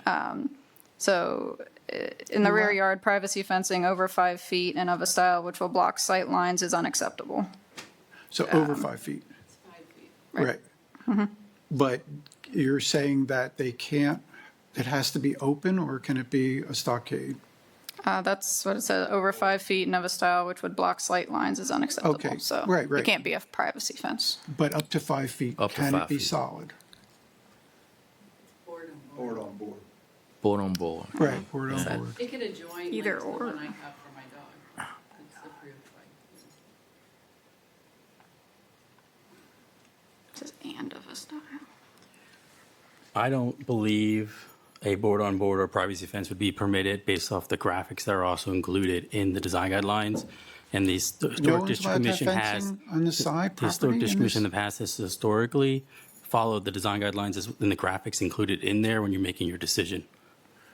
I'm not following you, I'm sorry. Say that again. Can they have a fence on the side property? They can have a line fence or on the not? side property line from what it looks like. For Okay, reading the you can design have a guidelines, though, it fence. cannot be a privacy fence and it can't be over 5 feet. Well, we know it can't be over 5 feet. I'm going with you there. Can it be? a Suggestion would be maybe allow, if the fence is a condition of approval, Yes. which is based on the historic and architectural review that you're making, that the fence be consistent, that they consult with staff and make sure that the fence is consistent with the guidelines, and that way We can you vote have on some it now assurance and that not whatever get is bogged built down is on not that. going to violate the. Well, And I would that's also why- add, Historic adding, district adding the, guidelines. Well, that's why we have an attorney on our staff. Well, no, that's just. Thank you. adding the That's fence a good also idea. also requires a hop, so that would also need to That's come fine back to too. the Historic That's even District better. Commission at a later But I'm date. of the mindset that to help the neighbors Yeah. from the, I guess, the excess cars than maybe, you would see on us, a one person living in a house, that would help. Again, alleviate it. you do have to try to be, understanding the concern about the neighbors, and it's Right. understood Which is what we're doing. with the Yeah. ongoing dialogue, but But it also gives the nonetheless, owner again, you've. the and, ability. As Commissioner Ramirez, I keep going back to what you said, your focus is the historic elements, which is not just the visual, certainly, but then also the architectural, that is the visual, are the main focuses of what you're looking at. Not so much, well, this will satisfy the neighbors or this will not. Understanding that may be part of your thinking, but in terms of where you're headed for any conditions that you would add, those need to be the ones that are related. And it is possible, certainly, if part of your condition is to add a fence and the fence isn't part of what's here, yes, that may require coming back for another It will historic area definitely. work permit. Certainly, they would need a permit to put up a fence Right. anyway within the Right. city. So. Well, I think that in accepting all of what you just said, I'm my mindset is that if we're going to allow a large parking pad, then I do think that it needs to be buffered from the neighboring properties. Otherwise, it will change the character. So that's why I'm proposing the fence and/or vegetation. Yeah. And when I say vegetation, I'm talking about evergreens. Yeah, and from the sketch, they do have planting from the side and the back as well. So, Well, I mean, I'm not asking for anything Yeah. outside of what. Well, it's there now, you're Yeah, saying. Yeah. Okay. So All I will right. accept that. So I'm going to ask for a vote here. The statement being for the size of the pad, which we did allow, we did vote on, and we're saying we're allowing a pad in the back. Yeah. That the size is recommended to be 25 feet by 25 feet. I'll say, or based on the square footage of that. So what does that come to? Like 500? What is 25 by 25? We can just say it could be no larger than a certain square footage too. Or I'll just say 25 by 25 or the square footage thereof. Or the applicant has the option of going as large as 50 feet by 34 feet, provided that he sets the parking pad at least 5 feet away from the property line and has either a fence continued in that area, the entire area of the pad, with or without vegetation, or have vegetation, which would be evergreens, so that enough evergreens that within 5 years you can't see the parking pad. Okay, that is my motion for that item. Let's vote on it. Do you agree that that's acceptable? Yes. Okay, Yes. do you agree that that's acceptable? Okay, Yes. so that passes 3-0. Okay, is there anything that I missed? All right, so let's go back to the vegetation itself, because we said that that was the first thing. We voted on it being 3-0 that we want vegetation, so the question now is where? The vegetation is currently for the parking pad only if it exceeds 25 by 25 or a square footage that equals the 25 by 25. So where else do we want vegetation being required? Now, keep in mind that this is only going to be a 14 feet, a foot wide drive. So keep that in mind. I'll say I'm of the mindset to put it close to the front. To the front. Front 15 feet on both sides, but primarily on the left side. Yeah. And I don't think we need to do anything further. But What yeah. are your thoughts? So you're saying what's diagrammed there now? Well, what's right there now is okay, but that's really not going to block much. I'm saying put a little bit more towards the front of the road. Do we have a photo of what it is now? Because I think that there's a lot there now. There you go. Is there another photo that shows us more? Maybe it's the aerial that I was looking at.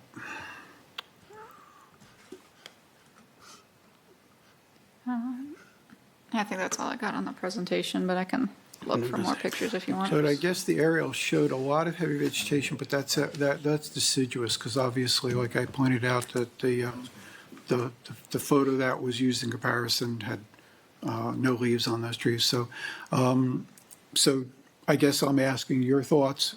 How much vegetation do we think we need up front? Keeping in mind that now the driveway width is only 14 feet wide that we're approving.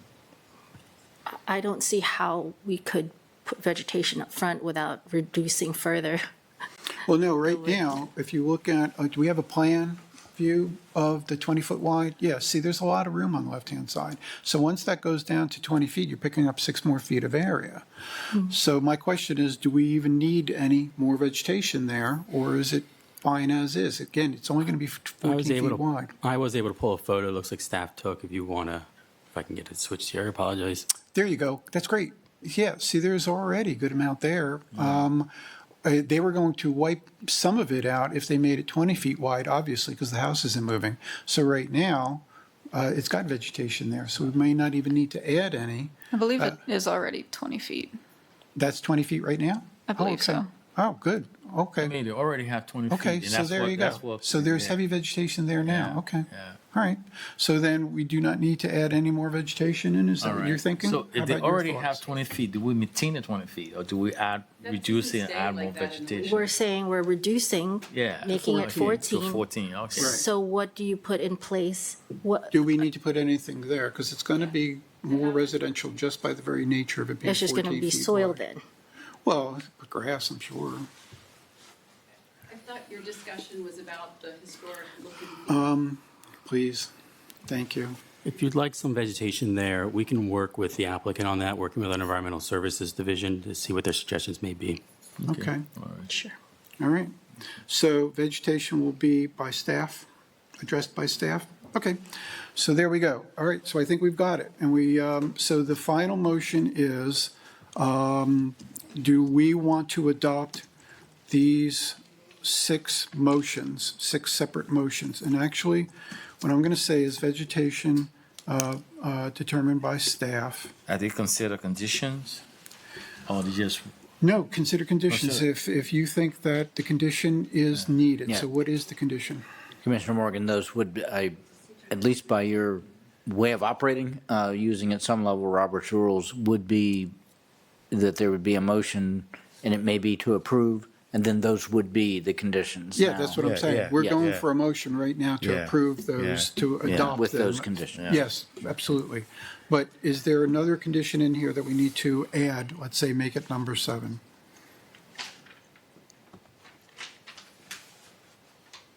You guys help us. What is the condition?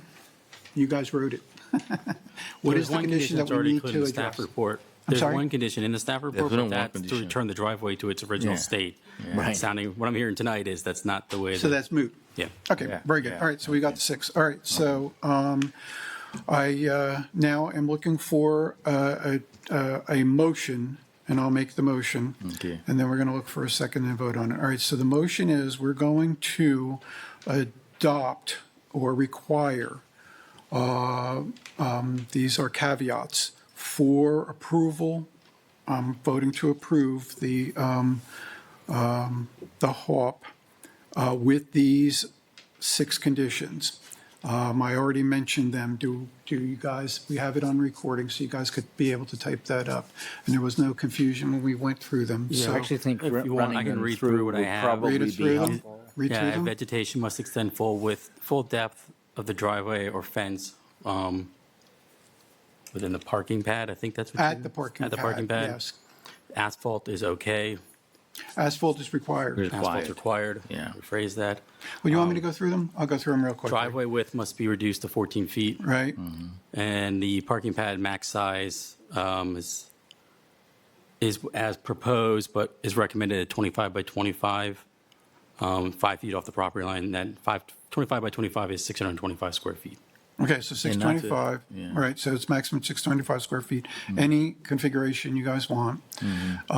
You can be larger than that, up to 50 by 34, but then it has the additional requirement to add a fence or evergreens enough within 5 years to completely cover the parking pad. So those are it. So that is my motion. Do I have a second? Second. Okay, all those in favor say aye. aye. Aye. And that's, I say aye, so that's 3-0, motion passes. Thank you very much, appreciate your patience, thank you very much for your input from the public. It was really very valuable, as I guess you guys may have seen, so thank you. All right, so going on to the Thank you, next item. Commissioners. Thank you. Thank you very much.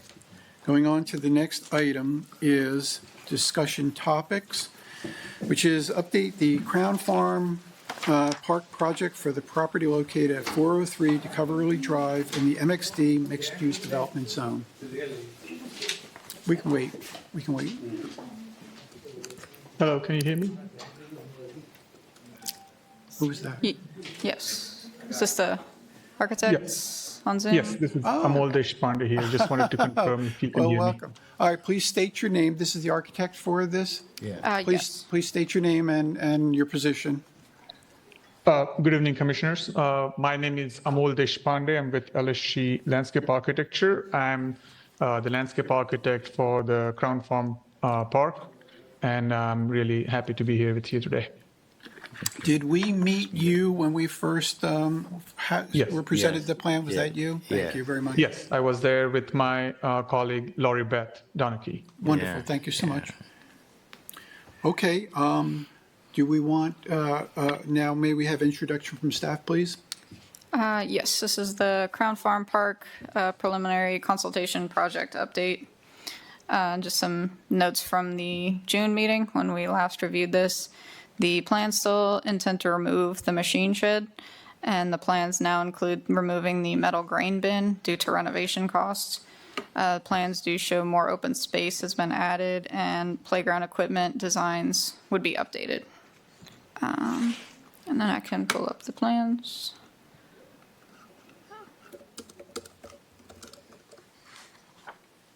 Okay, and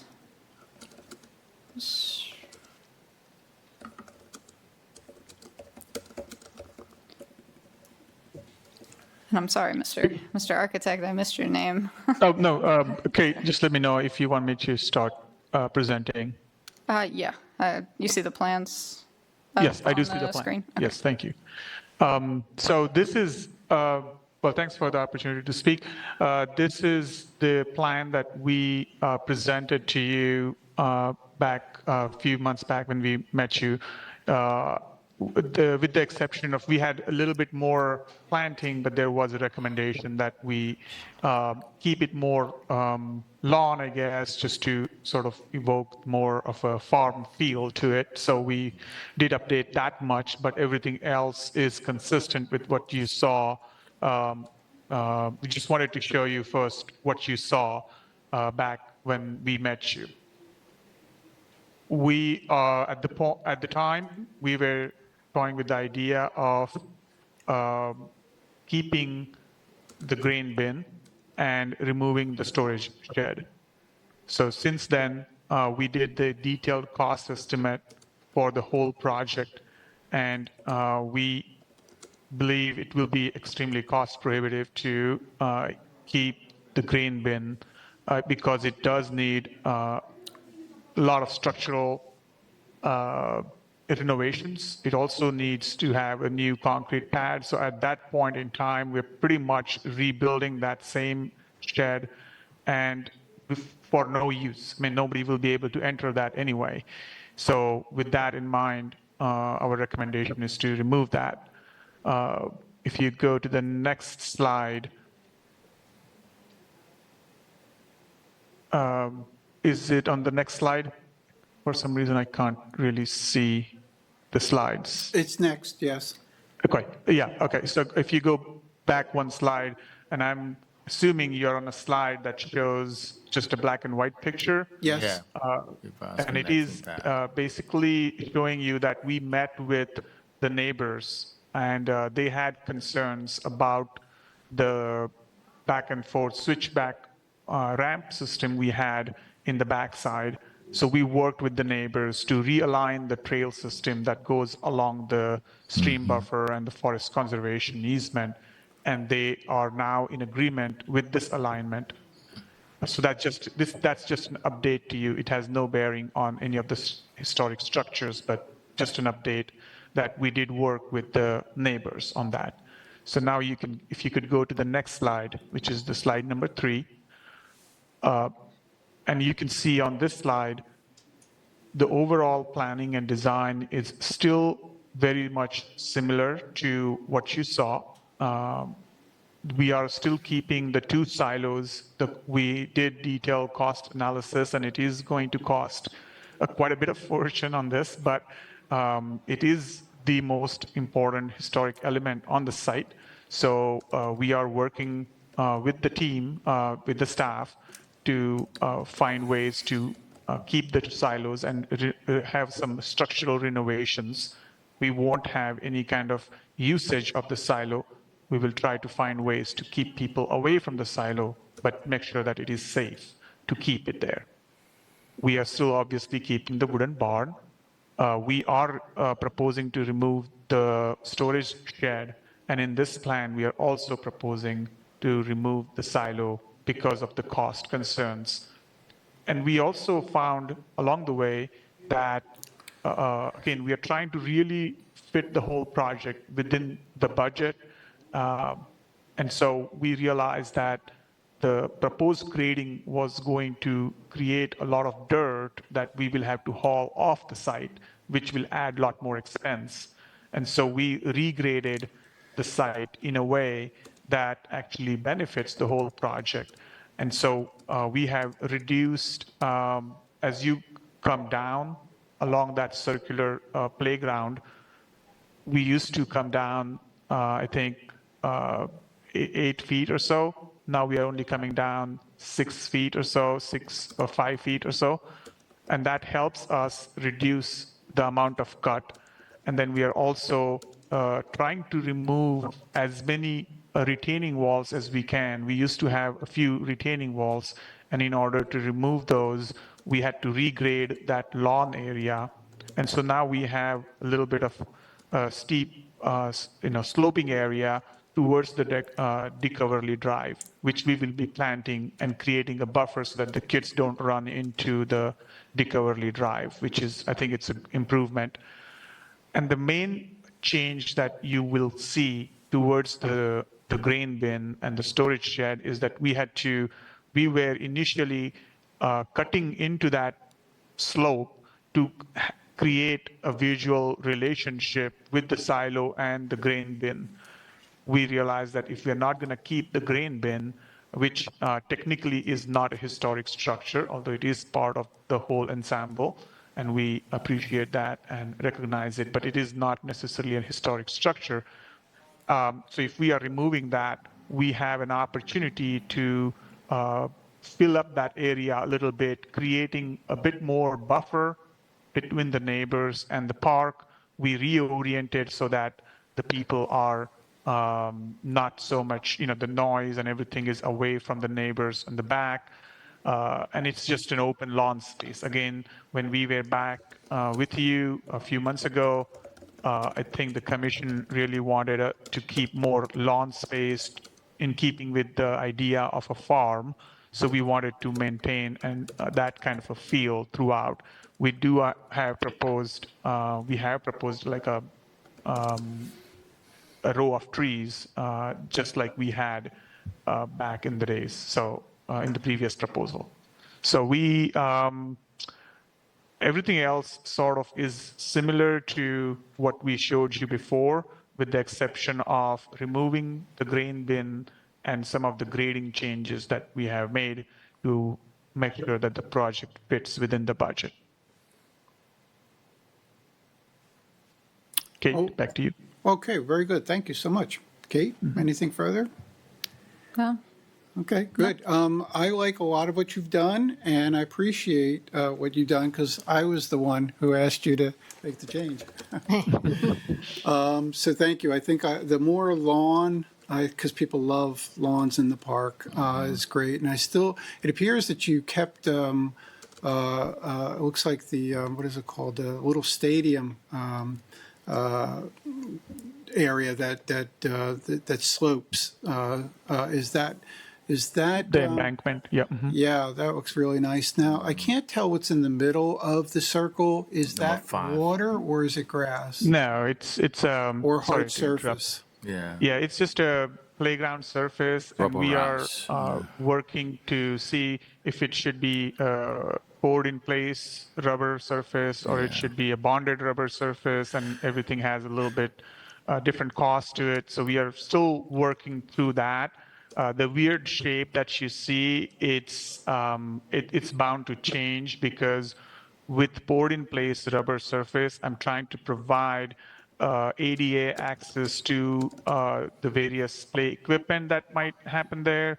And we are not set on any kind of play equipment yet because the costs we are getting from some of the manufacturers we initially wanted to work with are a bit too high, to say the least. So we are trying to still find the right and appropriate type of play equipment which doesn't look cartoony or anything to that effect that, the comments were made by the commission at the time. So we are being sensitive to that, and so we are still working through it. So the shapes are still conceptual. So yeah, that's what I would say for that. Oh, okay. But it is- yeah. What's the diameter of that center circle? How many in feet, rough feet? Good question. That's I think it's huge. about 90. If there's a scale at the bottom, if you see. Yeah, I see it, but I and can't it's read it. Approximately 90 feet diameter. 30. Yeah, 90 At the feet. That's not widest that, point. that's not bad for an Yeah. outdoor space, Yeah. 90 feet. Yep. That's not, it's not monumental. Yeah. That's good, though, I'm saying. And then I said stadium seating or stadium view, but I meant amphitheater. Do you still have like amphitheater? Is that top left part grass, or is it terraced for seating? What is that? Because I see it's a different color than the grass. Are you speaking about number 18? Well, or? I can't see the number, but Is I'll it just is it say number that 4? if you look at the circle in the center, it would be at 10 o'clock if it was a clock. Okay, at 10 o'clock, so towards the existing left, storage yeah. shed. That was number 4. Huh? Number 4? Is that number 4? I can't see that far. I think it's number 4. You have 3, Oh, 4. the embankment What's that? What's that? coming down. What's that We number? still Number have 4. that. This one right here. Number Yeah, 4. Yeah. Yeah, okay, so he thinks it's number 4. Yeah, So number the 4. is that an amphitheater? Oh, that That's is, an embankment raised which embankment. will have Yeah. sort of poured in place rubber surface with Oh, it slides is. on it. Yeah. Slides or Yeah. it's part of the play experience. It will have either climbing nets or some sort of handholds. The kids can climb up and then slide down. Is it There will gonna- be a few slides and some climbing. is it going to be terraced, that is like steps, or is it going to just be an angle of rubber surface? It is mostly slope. going to be an angle, but we Well- might interject that with some, some sort of fun elements for How- kids to So, hold on to. okay, what is the overall drop between the sidewalk and the center flat area? What's the Sure. elevation change? So we are going from the elevation 32 to 25. That's pretty So steep. 7 feet. Yeah. Yeah, I- 7 I feet at the max. Think, And I'm then just as you saying. can see, the sidewalk comes down.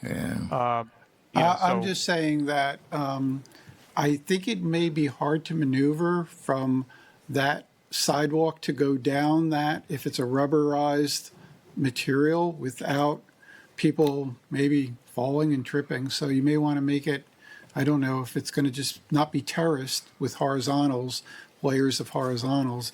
Then you may have you guys ever done anything like that? That steep with that's rubber embankment that people actually walk on? Yes, we do that all the time. Really? I think it is what you're probably concerned about is maybe if I'm going there with, I don't know, if I'm in a wheelchair or something, and what if I go over it or something to that effect. If that's a concern, we can put a little curb or something along that to ensure that the Yeah. wheelchairs or Well, I didn't- strollers don't roll That's over. more I didn't think detail. of that, but That's now more that you mention it, detail. Yeah, that's more detail. I think that's required. Yeah, it's I mean, it's required, required by yeah. ADA for sure because the anything that any drop off would definitely harm anyone in a wheelchair Yeah. or a bicycle or whatever. That's But I'm right. just wondering, is that just seems so steep to me? But if you guys built something like that, that talking about the current rise and run that you have, if you built something like that and it worked, I guess okay. But I do have my reservations. I think somebody walking on that just might be very difficult for them to walk on because it's not grass. Grass, you actually, without realizing it, you're digging down into the surfaces. But with a rubber mat, it could be slippery. So I'm just worried about that. But We will consider that definitely. Try to find a design solution to ensure the safety of everyone who's walking down. We'll have to that- find some sort of. I mean, there are multiple ways you can do it. You can have some sort of a fun, interactive boards that are lined up along that, which also act as a barrier so that people don't just walk along that. But it also provides maybe information signage, we can play with that. I appreciate your concern, and we'll work with that. Wonderful. All right. I didn't have any other thoughts. What about you guys? No? No. Yeah, I have one. I appreciate you addressing and revising your plan and to show more green area from Dean's suggestion. The area they have number 5, you have that kind of the shape that kind of off is not, it's just irregular shape. It's all around. And what idea you have, what material do you have in mind to use in that area? Yeah, so the area where it says number 5, Yes. the words farm park, Yes. that whitish color, we were thinking initially at least, and it all depends on how our layout of the play equipment works out, but it will be the poured in place rubber surface which allows for wheelchairs to go over without a problem. Okay. The remaining area, we are either going to provide like an engineered wood fiber or a bonded rubber surface. Okay. The bonded rubber surface is sort of a chunky rubber surface, so it is hard for wheelchairs to go over it, although it is considered an ADA accessible surface. And engineered wood fiber is also considered an ADA accessible, but it is very hard for wheelchairs to go over it. But it is, first of all, it reduces the cost, and it also infiltrates the water much better. So we are working with our engineers to solve the stormwater problem first. And make sure that, if we can solve the stormwater problem, then accordingly we will switch, our strategy a little bit. But it's going to be between these 3 surface choices. Okay. Will you consider that area, the white area they just mentioned, the other color is like a kind of green, kind of light green. Will you consider using it? Have you seen the miniature golf, the surface? Yeah. And that would kind of introduce that green area. It would pick up the green area from the surrounding and bring it up, and then bring it all the way down and connect that. That would look nice. Yeah, we sometimes do like synthetic lawns. Yeah, synthetic. What Yeah. you're referring to. Yeah. And we may be able. We will have to talk with the staff because we were told that some of the residents have raised concern about synthetic surface in the past. Although if we are proposing something really fine, like a putting golf kind of a green, then it may or may not be a problem. I will speak with something more natural, not synthetic as much, but something more natural, like what they use in a miniature golf. And I think the more natural looking synthetic surface, and I just want to point out that we kind of but we hear these concerns all the time from various different communities. When we are dealing with synthetic lawn, the concern is that in order for the lawn, those blades to stay upright, you have to have some sort of a fill in it. And the fill, there are multiple choices in it. The best, least maintenance fill material is actually rubberized granules. And then the parents always raise concern about kids, those rubberized granules go, ingested by, kids or something, accidentally, obviously, but then that's a big problem.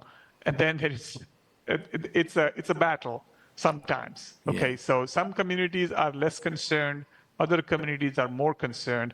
I take your comment and suggestion. We'll take that by heart, and we will work with the staff to see where they have found the community to be okay with, right? But we know from our previous discussions with the staff that a rubberized surface is definitely acceptable. Now, there are green colors within the rubberized surface that we can potentially use if you're trying to bring more green into the project, as opposed to an actual synthetic surface, synthetic lawn surface. Yeah, rubberized they have some green color, that would be something that I would suggest. Okay, Yeah. wonderful. I think that's a Thank you. good suggestion, because Yeah. from a distance, it Yeah. looks like grass, from a Yeah. far distance. Yeah, it looked like It grass, doesn't, yeah. but I like colors too, Yeah, so yeah. I've seen some, I don't know, football, there's a football stadium that is blue. Did you see it? Mm-hmm. Yeah. I was like, wow, that Yeah. looks wild.